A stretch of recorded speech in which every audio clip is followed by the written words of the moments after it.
আরে আপা এটা কি কি খাচ্ছেন? প্রথম কি খেলেন? সবেদা।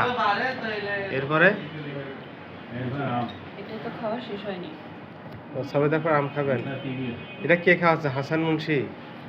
নাহিদ ভাই। না, হাসান মুন্সি না খাওয়াচ্ছে। হাসান মুন্সি কেন খাওয়াবে? হাসান মুন্সি খাওয়াচ্ছে হলো আমাদের ইমন চৌধুরী স্যারের টুইন বেবি হয়েছে গতকালকে রাতে।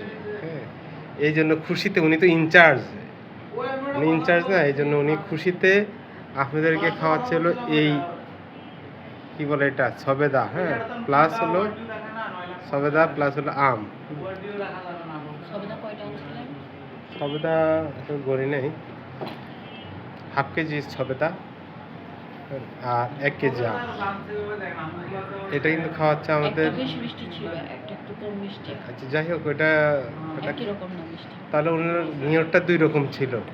হাসান মুন্সির নিয়তটা 2 রকম ছিল, কিন্তু প্রশ্ন হলো বাচ্চা হলো এই কি বলে ইমন চৌধুরী সাহেবের, কিন্তু হাসান মুন্সি কেন এত আপ্যায়ন করতেছে এটা আমি বুঝলাম না। রহস্যটা কোথায়? হ্যাঁ, রেসপন্সিবিলিটির জায়গা থেকে। তাই এটা আসলে খুব টেনশনে আছি, কেন ইমন সাহেবের বাচ্চা হলো কিন্তু হাসান মুন্সি সবেদাও খাওয়াচ্ছে, আমও খাওয়াচ্ছে। ঠিক আছে, দেই, জানি আসলে কি ঘটনাটা কি। আপনার তো ভালোবাসা বেশি সবার জন্য, তাই সব তো আপনি আনলেন।